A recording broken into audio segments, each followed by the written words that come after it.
In 2003, Anthony Casalena founded Squarespace out of his dorm room at the University of Maryland. 20 years later, it stands to crack $1 billion in annual revenue for the first time in company history. So what is Squarespace and how should your business use it? Let's get into it.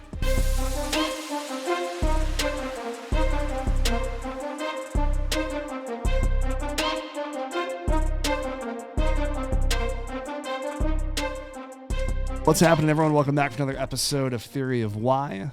Obviously, on today's episode, we're talking about Squarespace. I want to make sure this is really clear from the beginning. This is not sponsored. Squarespace is not an advertiser. We, as an agency, do 99% of our web business through Squarespace, and it's a platform that I wanted to highlight on an episode of Theory of Why because I think it's something that entrepreneurs and even people that might be college students that are entrepreneurial and they're going to be starting websites, it's a product that you should be familiar with. But more than that, I wanted to talk about some of the things that persuaded me to move all of my agency's business over to Squarespace. And it's largely on this topic. And if you remember back, if you happen to watch the episode where I had Chris, who runs our website division, he was on the show and we talked about kind of website best practices and things to be mindful of. And one of the reasons that Squarespace was a logical fit was because the ease of transferring ownership of the website is built into the system. So I want to go back to a story. This is back in 2018. When I first started out, one of the very first websites that I was asked to build was for this auto detailer. And they had this product that was really popular in the region, and their website was a dumpster fire. And they said, hey, we want you to build this website, but we need you to build it on Wix. And I was like, well, why do we need to build it on Wix? And he's like, well, the website's currently on Wix. I have the login for it as like a user, but I'm not the admin for it. I can't get a hold of the guy that built it. So we have to build it on that platform in that account. And we have no way to access kind of the admin privileges. And that got me thinking. I was like, man, that must be a pretty common thing that people build websites. They might add the owner of the company as a user or a contributor, and the owner really doesn't have ownership of their own website. And as time went on, I started to realize that this is more and more of a problem than I initially thought. And then I got to looking at the entire way that website companies operate. And what I found is there's a lot of really good actors in the website industry. And what I mean by that is people that act well on the interests of their clients.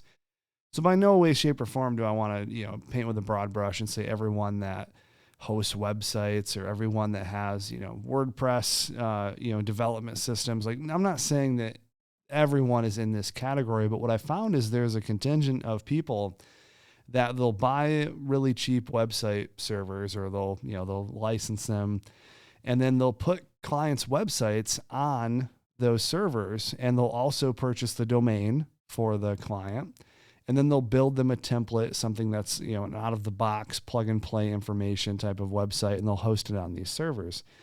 And as time goes on, the client might realize, man, we're getting bigger.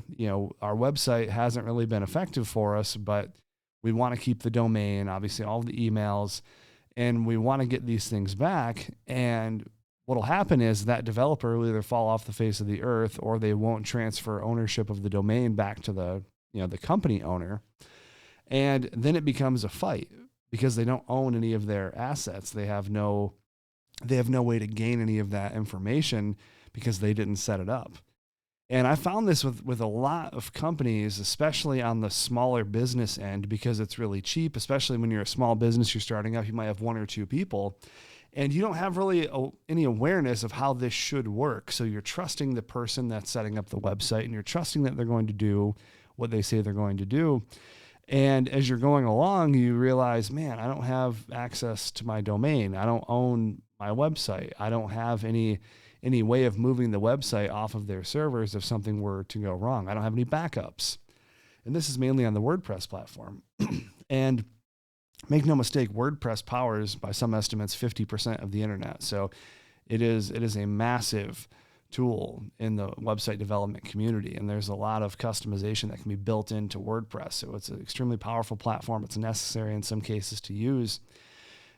But the setup and the organization of those websites is really important if you're the business owner. You need to make sure that you understand where all your backups are kept. You need to make sure that you're the owner of the domain, and you either have delegate access to the developer, or they just have, or your IT team is setting up all of the DNS records and they're managing it on their end. But basically, you need to have controls over everything that is associated with your website. And I know a lot of business owners are like, well, I'm just not an IT person, or I'm not really technical, but you have to realize the risk that you're putting yourself in if you're allowing an unknown variable to control all of that information, especially if something happens and, God forbid, your web developer passes away, or they go out of business, or, they're just not in that game anymore, and they're not in a position to give you that information because their billables have lapsed. They're not paying their bills anymore. So there's a lot of bad things that can come out of you not having all of your website assets under your own roof. So as I was thinking about what we want to do from an agency perspective, we looked at a lot of different platforms. We looked at one called Duda, which is an interesting name to say the least, but it's really popular among agencies because you can, they have really nice clean templates. You can build websites really quickly. You can charge people like $1,000, but the problem is you can't transfer that Duda website over to the client. So if they want to leave or take their ball and go home or stop doing business with you, they can't do that because the agency owns the website and that platform. And Wix is very similar in that regard as well, as there's not really an ease of transferring. And I haven't looked at the platform in a couple of years, so that very well may have changed. But Squarespace, since we've been working with it, since it was on version 7.0, has been extremely client and agency friendly in that I can build the website. I can set up e-commerce, I can set up courses or classes or whatever's needed for the site. And then once I'm done and the client makes their final payment, I add them to the website. I transfer ownership to them. They update billing and it's theirs. And if we're staying on doing maintenance, we can do that as a contributor, but not as an owner. So that's always been really important. And, a couple of things I always tell people when we're selling websites and going through that sales process is, even if you get to a spot where you really love the website, but something with our company isn't clicking, or you're finding that you have different needs, here's a list of 100 other Squarespace developers that can pick up right where we left off and continue doing that work, because it's a really big community. There's a lot of developers in the Squarespace world that can just be added onto a website, take an hour to look over what progress has been made, and they can pick up where the next developer left off. So it's a really tight-knit community with a lot of really creative developers. So it's not like if something happens to your Squarespace developer, like you're shit out of luck, you have the ability to go and, pick somebody who can figure out exactly where you left off. And that's a little bit different than with WordPress, because with WordPress, there's so many different layers to it. It's difficult for someone to get in there and assess exactly where someone left off or exactly how something was constructed, because they weren't the one that built the initial website. I have a client right now who's going through this, where they had an old developer, a new developer for WordPress came in, and they were like, listen, a lot of this stuff is out of date. I'm not familiar with the architecture. Like, we just need to start over.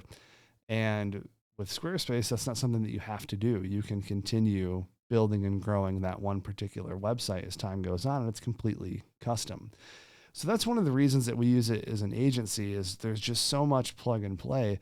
That being said, there are instances where Shopify or WordPress would be a better fit, but that's largely what I've seen for larger companies that might have, 500 plus headcount. They might have really tactical e-commerce needs. They might have a lot of customization that's needed in the website from an app development perspective, or a web application. In those cases, you might want to, tend to have a more custom build. And that might be even outside the WordPress ecosystem as well. But Squarespace for me has always been one of the platforms that it's really intuitive, it's easy to understand, and it's really customizable. You can do a lot of really creative things with that platform. And I think when it first started out and it was being built as a website CMS, it was largely for photographers, people that were in the creative industry, videographers, photographers, artists. That's what a lot of their templates were geared towards. So as time went on, people recognized that Squarespace could be used for more capabilities. And this is where Squarespace has really done an excellent job of listening to customer feedback and then making developments on the platform. So now, I've been using Squarespace since 2014. So in the last almost 10 years, it's went from, hey, it's a really simple drag and drop development website tool, to now you can do full e-com, you can do courses.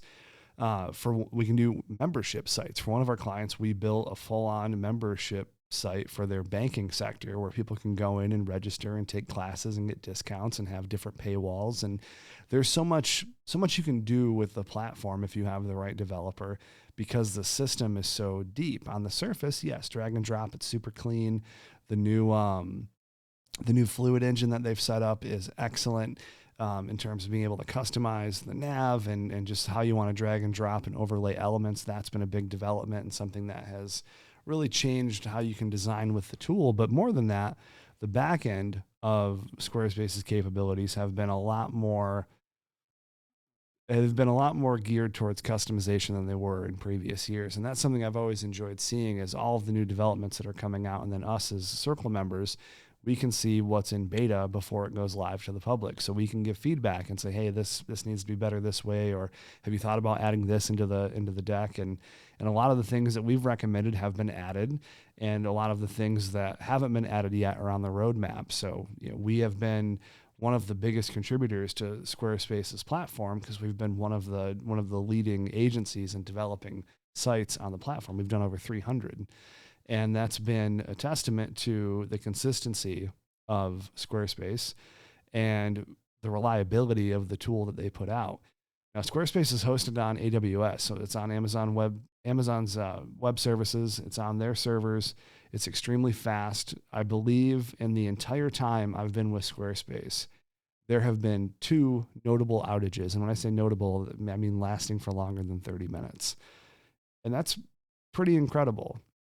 There may have been more outages that weren't noticed or weren't picked up because they were late at night or weekends or whatever. But in terms of clear outages, there's been 2. And in terms of clients notifying us about outages, there's been 0, meaning they haven't noticed it. We've had to inform them that, hey, this went down from this period to this period. Just wanted to let you know. And that's been twice that's happened. So it's a very dependable system. And what's really interesting too, and this is a really big move, and it was weird it didn't get more press, but Google Domains, which was one of the largest domain registration ports on the internet, recently moved all of their domain business over to Squarespace. So now when you go to Google Domains, you can still manage domains that you have purchased there, but all future domains, they're pointing over to Squarespace, which is really interesting. So they're making a lot of acquisitions, they're making a lot of partnerships, and it's making the platform that much better. And it's exciting to me. Last year in 2022, I think they were at like 860 million in revenue. And this year they're projected to cap $1 billion, which is really, really impressive. And again, it's a testament to how much they customize, how much they adapt. But I liken Squarespace to being the Apple of website development tools because of how clean, easy to use. It's very intuitive.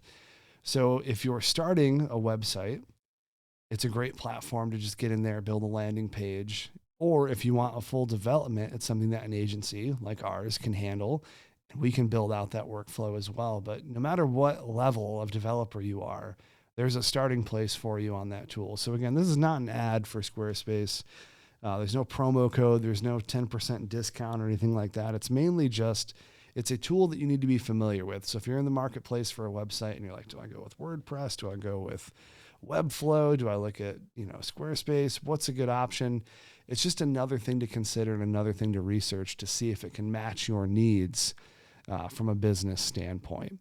So think about all those things as you're working through that. And if you have a current website and you want to move from WordPress and you're like, I need something that's more user-friendly, something that can serve the needs of my company better, it's certainly a good option. We've done probably 50 WordPress to Squarespace conversions, and it's been extremely successful for those clients. So thank you for listening. I appreciate all of you watching. We'll catch you on next week's episode. Take care.